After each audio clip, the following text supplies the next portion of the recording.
When Blue awoke the next morning, for a second he thought of who he may battle that day. He thought out a new strategy for Blastoise to try out and a new path for him and Jolteon to jog out around Viridian.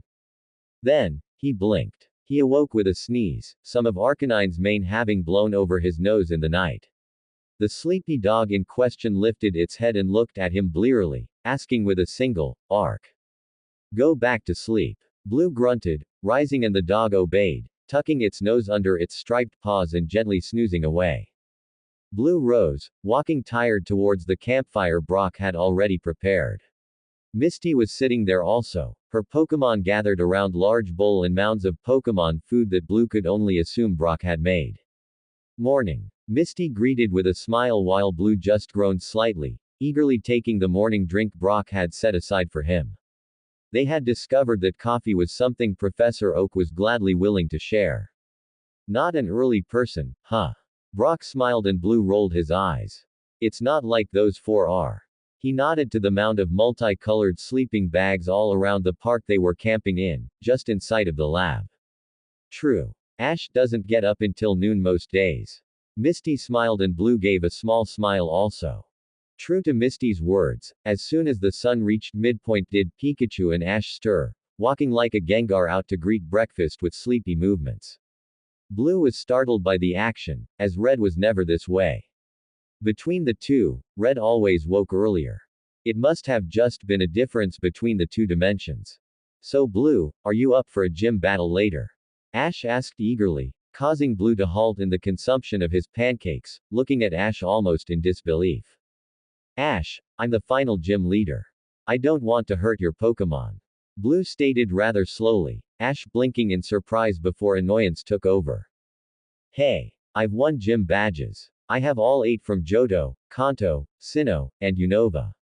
Not to mention I was the Kanto and Orange League champion. Ash shouted angrily, causing Blue to look rather surprised. It seems I've underestimated you then. Have you ever competed in the Elite Four? He asked, somewhat interested as suddenly Ash's confidence diminished and he awkwardly looked down. No. I've met a few of the four, Lorelei from Kanto, Drake from Hoenn, and Agatha from Kanto.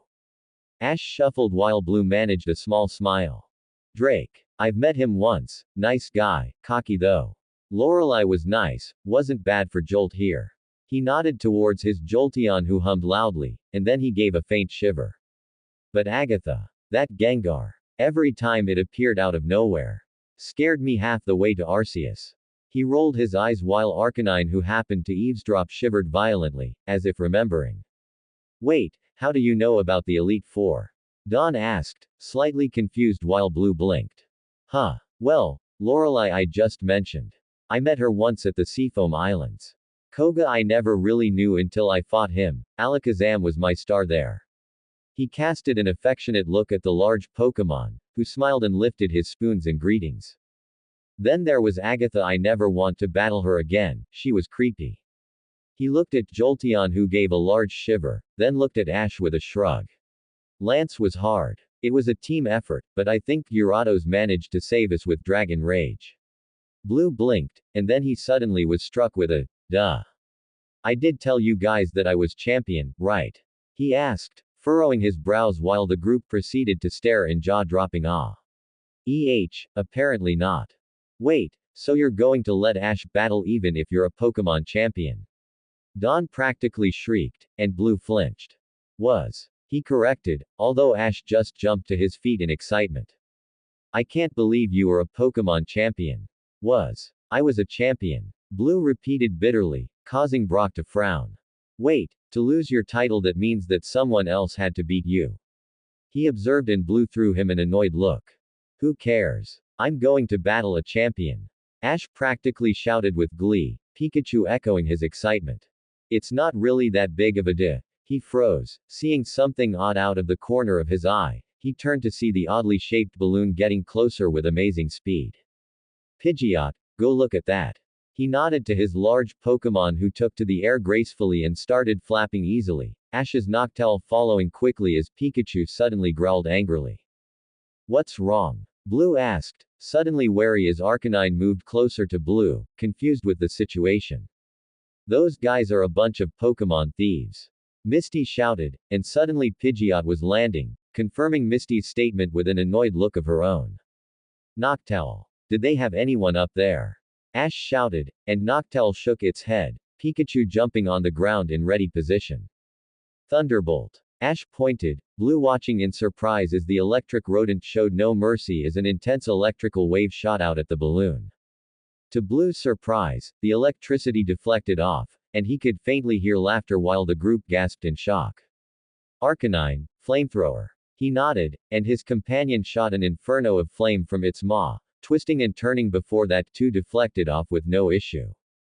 What? Blue asked in surprise, Arcanine looking baffled itself as suddenly a net exploded from the basket, grabbing the cluster of Pokémon which not only included Pikachu, but Arcanine, Pidgeot, Jolteon, Noctowl, and Piplup too. No! Brock shouted. Ash opened his mouth, about to shout to his Pikachu before Blue stopped him.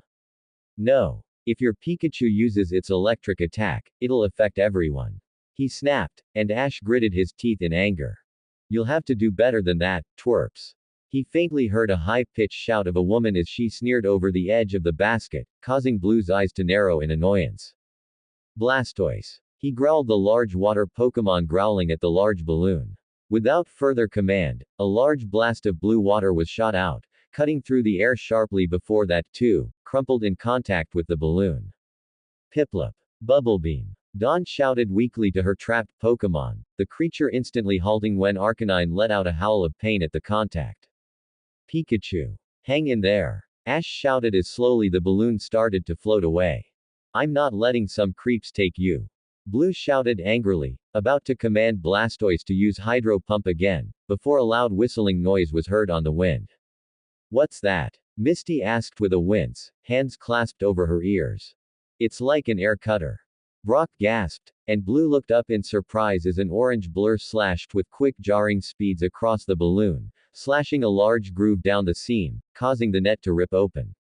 At once the Pokémon freed themselves, Pidgeot diving and snatching Arcanine in her talons and flapping madly as Jolteon somehow managed to land on the bird's back, clinging desperately amongst the mad flapping. Piplup landed on Noctowl, who landed quickly, Piplup jumping off and running to Dawn quickly. Arcanine jumped from its slowed fall, form blurring into extreme speed as it landed on the ground with a loud thump, panting at the sudden surprise. Pikachu. Ash suddenly shouted, desperately scanning the skies for his friend who should have long since fallen. No! Ash! Brock shouted, trying to stop Ash from running to Pidgeot and hijacking Blue's bird. I've got to find Pikachu. RRRRRAAAAWRRR. A distinctive roar was heard, one that Ash recognized and one that Blue would never forget. Breaking the treetops, a massive Charizard landed, long talons digging into the soil while the muscular body rippled as it lowered its head, Pikachu jumping off with a look of joy as it raced towards Ash. Pikachu. Ash shouted in surprise and happiness as he caught the squealing rodent, then looking at the Charizard. The group gasped as a single person nimbly slid from the creature's back, a similar Pokémon sitting on the elder's shoulder as he calmly looked at the group, eyeing Blue with a smirk. Thank you, mister, for saving Pikachu. Ash spoke with a smile, Pikachu squealing loudly to the Charizard, who simply puffed black smoke in response. The stranger nodded, and the Pikachu on his shoulder let out a calm, Pikachu chew. It nodded, looking at its trainer, who gave a slight nod. The Pikachu jumped down onto the ground and ran over to Ash, looking at his own Pikachu, who jumped down and started chattering away. At once electricity sparked and their tails clashed with a loud pitch. Chaw. They squealed. Looks like they're friends already. May smiled, looking at the man, whose eyes and face was masked by the hat on his head. Figured they would be. Blue muttered, leaning against Arcanine, who was stiff and staring at the Charizard in friendly rivalry. ARRRRR. It growled, causing Ash to stare in confusion. Is there an issue with Arcanine? He asked aloud, causing Jolt to snort, and toss its head. You could say that. Guys, meet Red, my rival from our universe. Blue growled, causing Ash to look at him in surprise. Oh. Well, nice to meet you, Red. My name's Ash, and this is Pikachu. Ash smiled, nodding to the smaller of the two Pikachus, who waved happily. Red's eyebrows shot up in surprise, the hat lifting enough for the group to see the crimson eyes he had and warily gasp at the unsettling color. He nodded toward Ash before looking quickly at Blue, who apparently understood the silent question. Yeah, apparently there's parallels in this place. So, Ash is you, and I'm some kid named Gary Encino. Blue shrugged, causing Red to look at his counterpart once more. Arceus wanted him to work with his counterpart. I'm assuming you're the reason that I'm here. Blue scowled, and Red simply nodded, causing Blue to rant loudly. Oh. So now you're the irresponsible one. I have a gym to run, you know. I can't just leave that behind me. He shouted loudly, causing Red to lift an eyebrow and cross his arms, Charizard trying not to snort laughter. Think we should stop them? Max asked, and Brock quickly shook his head no.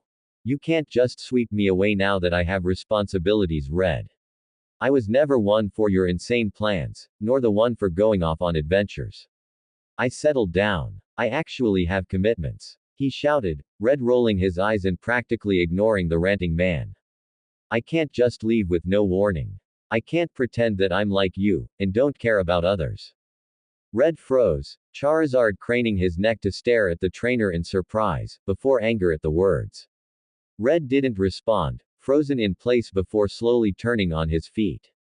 Do you know that every time I see my mum and my granddad I have to see your mum and tell her that maybe you'll come back? Do you know she thinks you're dead?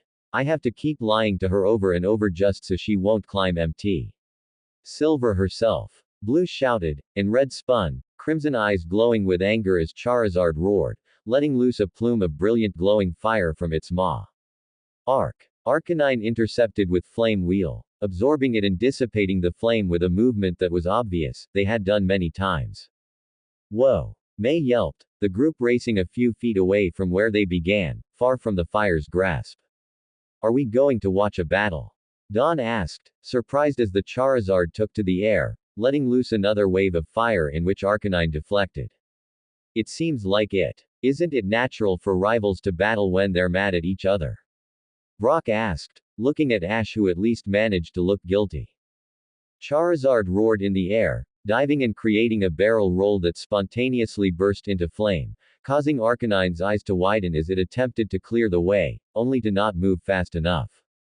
The following explosion of flying earth and dust caused the group to cough, Piplup hiding behind Dawn as Pikachu shouted loudly into the fray. What in the name of Ho-Oh is going on here? Professor Oak asked, storming outside before stopping next to the group, blinking in confusion towards the dust cloud. The other Pokémon of the park quickly gathered behind the group, watching with confusion. It seems that Blue's rival also got sucked into this world. Brock awkwardly explained, causing Professor Oak to blink. A Pokémon battle. Not in my park. He shouted in annoyance, looking around towards a small flock of Pidgey he had in the park. You there. You wouldn't mind clearing the dust, would you? He asked the birds, who trilled loudly and started flapping the dust cloud away. You don't think Blue hurt the new guy that badly, right? I mean, he did beat the Elite Four. Misty asked worriedly, but they all gasped as one as the dust showed the Charizard standing victoriously over the fainted Arcanine, who was limp in the broken ground. Blue and Red were glaring from across the field as Red lifted a Pokémon ball, Charizard being recalled while the Pikachu on his shoulder looked back towards the group, cheerfully shouting out. Pika! Pikachu! It shouted, towards Pikachu who was frozen in shock. Red managed a small smile while he walked to the side, Blue letting out a defeated sigh and recalling the mighty wolf creature, smiling towards the Pokeball and finally up at Red. Fine, you're serious for bringing me here. What for? He asked snappishly, the group leaning closer to hear the answer. But there was none. Instead, Red looked up to the sky with a jerk of his head, causing Blue to look up, scowling as he thought about before. The balloon. Red gave a nod, looking to his Pikachu, who gave a low, Pika. Then jumped down, running over towards Ash's Pikachu before talking intently. Ash's Pikachu looked stunned before recoiling in surprise. Pikachu Chew. Pika Pie. Pikachu Chew. Pikachu shouted towards his confused trainer. Ash blinked, staring at May who shrugged. Who were those people in the balloon that tried to steal our Pokémon? Blue asked, voice firm while Max scowled. That was a team of Pokemon stealers known as Team Rocket. Blue flinched, recoiling suddenly, causing Max to stop speaking in surprise, causing him to look at Red in shock. They're here. They're back. Back. What do you mean? May asked with a frown, but Blue had started pacing in worry. Red watching silently as ever. I don't understand. They shouldn't be here if Ash is, but Ash is different. He froze, looking at Ash, who was now getting nervous. Blue looked towards Red, who didn't say anything.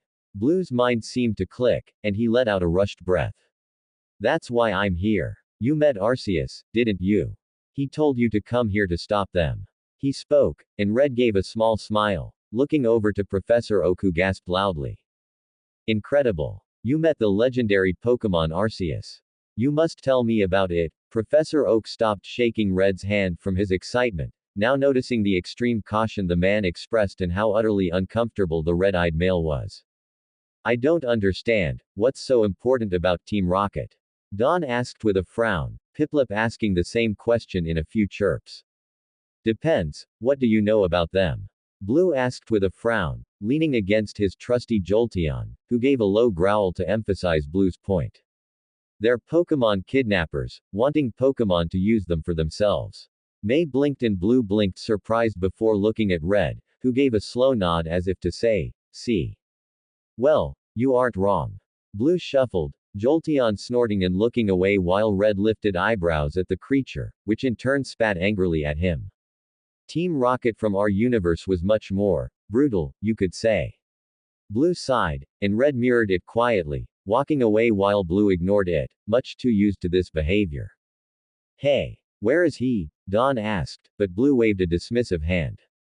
He'll be fine, he does this more often than you'd think. Blue rolled his eyes while Red wandered about, his Pikachu flicking its ears before racing after with an impressive speed display. What is this about Team Rocket? Misty asked with a frown, and Blue nodded before getting back to the task on hand. In our universe, they kidnapped trainers' Pokemon to sell them illegally, or even experiment on them to find new diseases, vaccines, or ways to divert power into machines. They were using Pokemon to take over Kanto, Johto, and no doubt the other regions. Blue scowled, causing the group to inhale in horror. They experiment on Pokemon. That's horrible. May gasped, looking sick while her little brother looked furious. Red himself dealt with them rather well. His lack of appearance in this world is the reason they still remain here. Blue nodded, causing Ash to look insulted. Hey, I bet I'm just as good of a trainer as him. He scowled, jerking one hand towards Red, who was observing a group of Sandshrew and Sandslash. Trust me, kid, don't challenge him. Blue warned, voice dead serious while Ash blinked in confusion. Why? He asked. The others were leaning in to listen while Blue gave a small dry smile. Just don't. He won't accept your challenge either, if you get to battle him. He smiled wistfully and shook his head. Did you ever get to? Max asked and Blue looked down, rolling his eyes while Jolteon hissed. Oh, did I ever? We were rivals, always showing up at the same towns. I challenged him only 10 feet from my Grand Sorry, Professor Oak's lab in our universe. That was when Jolt here was only an Eevee, and his Pikachu hadn't even seen the light after he got it. So you won? Brock asked, and Blue actually laughed. Oh Arceus, no. Even if he had Jolt I would have lost. He shook his head, smile faltering as he looked at Red, who was now moving towards a group of Nidoran. He has this way with battling. It feels like when you battle him, you're fighting the entire Elite Four with only one Pokemon. He makes you know you're going to lose. He frowned. We met someone like that. Dawn stated, causing Ash to look at her confusedly, a girl named Cynthia. Oh yeah. Ash snapped, a smile on his face as he looked at Red still walking around. Boy, wouldn't I want those two to battle. If this Cynthia is as good as you say, I'd love to battle her. Blue smiled, and Ash smiled back. Yeah, I wonder if we could contact her. Dawn smiled, and Ash shrugged. Night fell and instead of going inside, Red was outside, sitting on the ground and leaning against his Charizard, which had long since gone to sleep. The group was inside, Dawn and May looking out to see Red leaning against his Charizard, his other Pokemon curled up nearby him. Isn't he cold out there? May asked with a frown, Dawn giving a shrug. He's fine. Blue noted, casually looking out the window before looking back to Max, who stopped his talking and frowned in confusion. Red. You mean he's still out there? Max asked, jumping to his feet and looking out the window. Indeed, Red was still out there, not looking the least bit uncomfortable. Guys, he's fine. Blue stressed again, but Max didn't look convinced. He must be cold. Max whimpered, and Blue nearly slapped his head at how they weren't listening. You don't think he'd care if we brought him a blanket, do you? Dawn asked, and May smiled, snatching a comforter off of a couch while pulling out a Pokeball. Blaze! It cried out, towering above May while Blue stumbled back from the Pokemon, hand moving towards his Pokeball in shock. Holy! He shook his head, snatching out a Pokédex that May and Dawn had never seen before, the device chirping before sliding open, not speaking and instead offering a visual. Oh, I've never seen a Pokédex like that before. Dawn gasped, snatching it right out of Blue's hand as she stared at the screen. When facing a tough foe, it looses flames from its wrists. Its powerful legs let it jump clear over buildings. Dawn read aloud, looking at Blaziken, who snorted smoke in approval. Blaze category, level 37, XP 488,451. Dawn read, growing confusion while Blue rolled his eyes. Yeah, now if you don't mind, I want my Pokédex back. He snatched it and closed it, eyeing the large Pokemon as it took the blanket from May and looked out at the snoozing Red. Hey, Blaziken. He nodded, the Pokemon spinning to look at him intently. Don't wake Red fast. Wake the Charizard first, it'll be less painful for you. Blue nodded, flopping onto a couch while the Blaziken ventured outside. What does a level mean, and what's XP? Max asked, settling next to Blue while the elder paused. What do you mean? Blue asked slowly and Dawn blinked, looking at May, who shrugged. Well, I've never heard of levels before. Me either. Dawn added, causing Blue to sink against his chair in surprise before shaking his head. Wow. That's just, wow. He ran a hand through his hair in surprise as he thought, shaking his head in disbelief.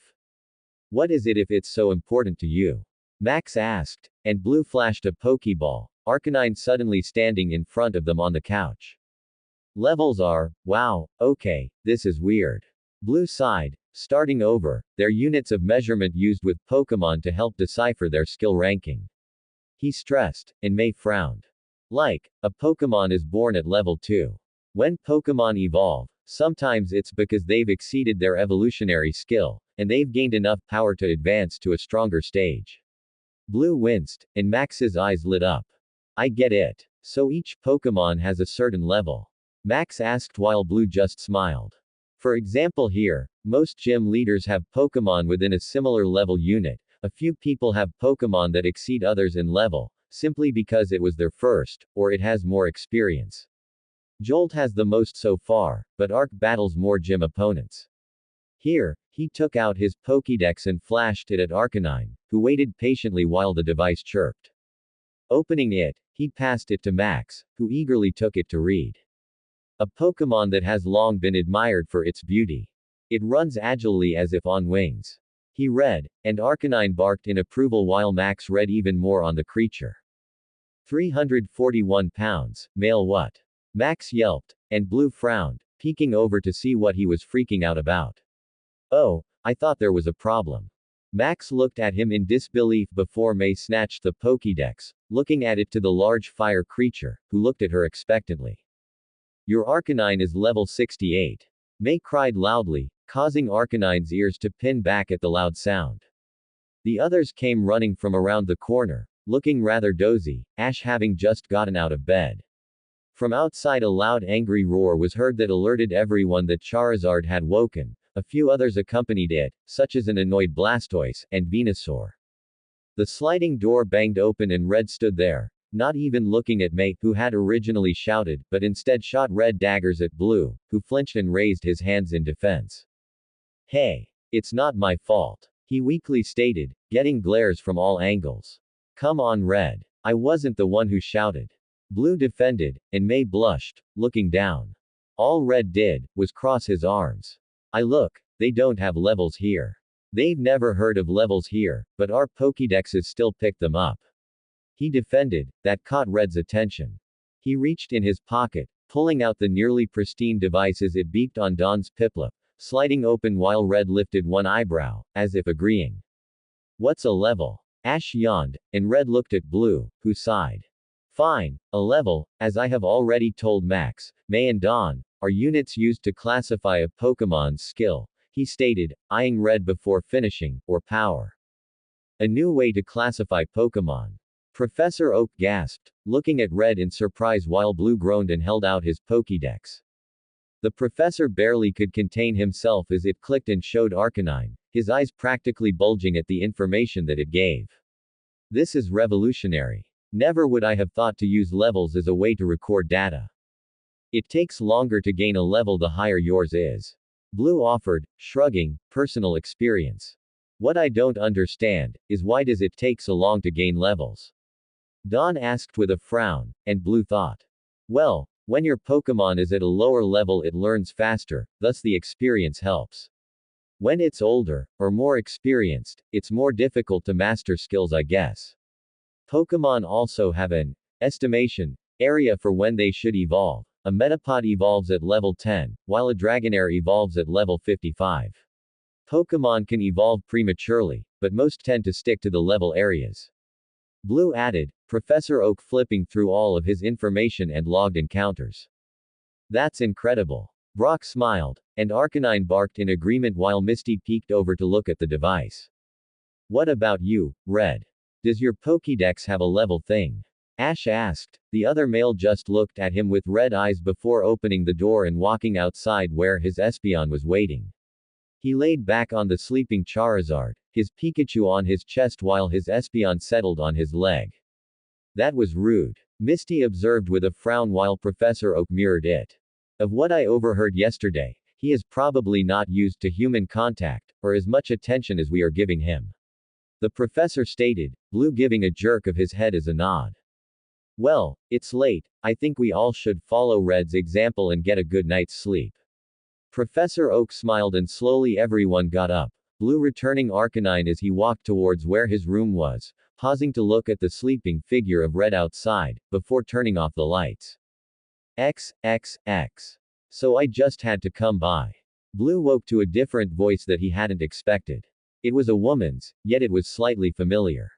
Jolteon was at his side as he walked out of his room, moving towards the main area where he at once recognized the newcomer. Long brown hair and sun-tanned skin. A Mr. Mime by her side and without seeing her face, Blue knew that she had brown eyes. Ah, Blue smartly stated, Jolteon recognizing the woman as it suddenly was unsure of what to do. Delia turned, looking surprised by Blue's presence. She smiled pleasantly towards him, and Blue's gut sunk. Oh. Hello, you do look similar to Gary Oak, my name is Delia Ketchum, and it's a pleasure to meet you. She smiled, shaking Blue's hand as he introduced himself, Blue, former Viridian gym leader. He smiled back while she smiled to everyone sitting down, apparently they all knew her well. So, how has life in Pallet Town been, Mr. Ketchum? Brock asked pleasantly, causing Delia to laugh and start talking about the flock of Jumpluff that passed by a while ago, or something along those lines. Blue managed to inconspicuously snag the professor's arm and pull him to the side. Speaking low he asked quietly, where is Red? The professor stared at him in confusion, I haven't seen him all morning. His Pokemon were here, all except the Charizard of his. He probably went flying then.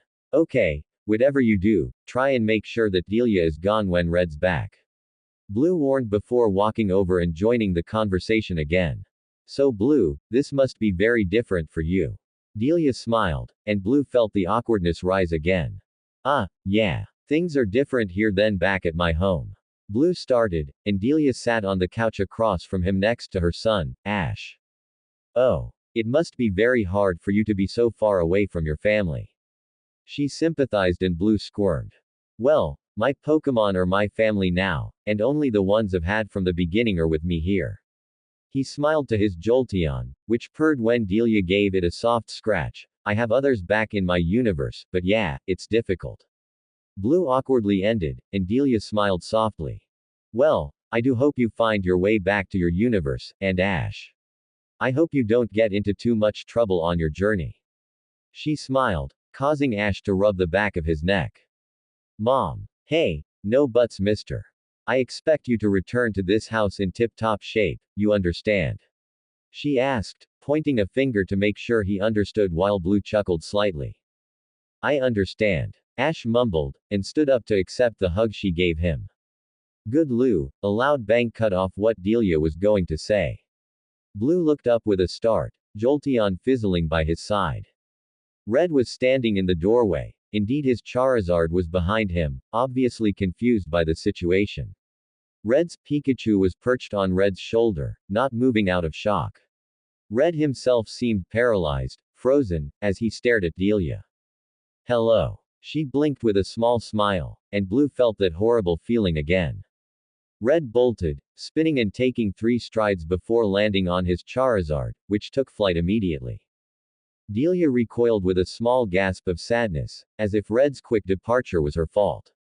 Hey, it's okay. Blue calmly soothed, grabbing a Pokeball and letting his Pidgeot appear outside, stretching its wings as it stared at Blue questionably. I'll bring him back, it's not your fault. I swear. He nodded to Delia, jumping on his Pokemon's back. He spun when he felt another person behind him. He frowned, glaring at Ash, who glared right back. Look, I don't that Red is a jerk to us, but he cannot act that way to my mum. He glared back at Blue, as if trying to prove why he had a right to ride Pidgeot. Fine. Don't let Pikachu spark though, Pidgeot wouldn't like it. Blue warned as they took air, expertly wrapping legs around his bird's strong stomach. You ever fly on a Pidgeot before? Blue asked, noticing how the 2 travelers weren't concerned over the safety of the bird. I had a Pidgeot for a while. It left to take care of a flock of Pidgey just out of town. Ash responded, scanning the skies for a large flying orange lizard. They swooped between 2 of the hills, the windmill of Professor Oak's lab growing fainter and fainter as the forest stretched far below, finally a sight that Ash could recognize. Anything around here that would attract Red's attention? Blue asked, glancing around while Ash pointed to the left. There, it's Ivy Bridge River. Nothing down there but Magikarp, but the only thing in the area. Ash pointed, and Blue thought before his bird angled down, let's have a look then. Pidgeot landed and they dismounted, Pikachu landing and sniffing before racing off to the right, the 2 following closely. When I find Red, you do not interfere, understand? Blue growled, causing Ash to look at him in surprise before a short nod. He could agree to that. They skidded to a halt, Pidgeot fluttering down from above while Red's Charizard growled angrily. Ash's Pikachu jumped out, demanding loudly, Pika.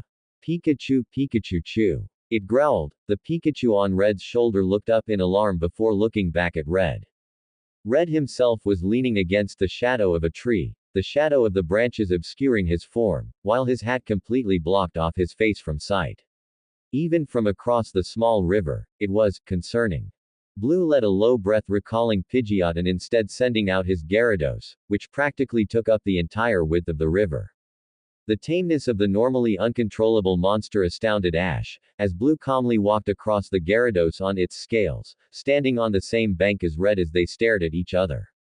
You know it was your fault.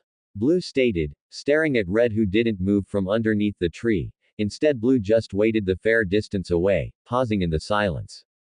I used to think that you didn't care about your mother at all. What a surprise to find out Ash's mum is a carbon copy. Blue stated dryly, causing Ash to stare at Pikachu in shock. His mother looked just like Red's. But Red had been up on a mountain apparently. Oh. I know you miss her, that's why you ran away. So why don't we go back to the lab so we can finally get this stupid mission rolling? The only thing Red did was step out from under the tree. Ash felt it. He felt that feeling Blue had described, when he had only one Pokemon and he was against a legendary. He felt like this being could take on Arceus and maybe even win. It was an intimidating feeling. I don't want to fight you, Red. Let's just go back. I don't know what we're going to do after, but we can figure something out. We need to get started on getting back to our own home. You can go back to MT. Silver if you really want, but I actually need to get back to my gym. Blue smiled slightly, and Red showed him his eyes. They were glassy, not the cool indifference Ash didn't know he had gotten used to. It was unnerving to see this godlike trainer reduced to an emotional wreck, even if the only sign was slightly glassy eyes. Let's go back. Blue smiled once more, and Red finally gave a nod. They were flying back, and this time, the ride was silent. XXX. The next day was when the realization sunk in on the others. They were leaving. It was a large group, Blue and Red taking up the front while behind them was Ash, Misty, Brock, May, Dawn, and Max. The only way the travel actually became interesting was that the majority of their Pokémon were released, allowing them to join the fun of walking around. When they were leaving, Blue had urged them to take the Pokémon they had recently traveled with. For Ash, that meant all of the Pokémon he caught with Dawn. It didn't bother him that much, once Blue had informed him that he could swap any Pokémon at any Pokémon Center. As they walked, Brock couldn't help but look at the Pokémon. Even Dawn was blown away by the diversity, having grown up in Sinnoh. Wow, look at them. Dawn whispered to May, who was a little more used to the diversity. Red was walking on the right-hand side, Blue on the left. It seemed for every Pokémon sent out to walk by them, there was another to parallel it. Espeon was paralleled by Jolteon. Next in line was Charizard, who was now walking on 4 legs, something Ash had never seen before, or with his own Charizard. To mirror that was Blue's Pidgeot, which walked gracefully next to the Jolteon. Blue's Blastoise was mirrored by Red's own Blastoise, although there was a large distinguishable difference between the two. Red's had a separate groove on its shell back, its arms and legs were darker in color and more thicker looking, than Blue's, which was more vibrant and slightly smaller, although still large by normal means. Blue's Gyarados was matched by Red's Snorlax, which was oddly enough wide awake. The two lumbered along, creating slight indents on the ground, however Snorlax didn't make the ground shake like Ash's own. Blue's Alakazam walked along quietly with Red's Venusaur to keep pace, not breaking stride as the two walked. The last two was Arcanine, which walked close enough for Blue to pet occasionally. For Red, his Pikachu stood firm and well balanced on his left shoulder, keeping a lookout with his Espeon in the front.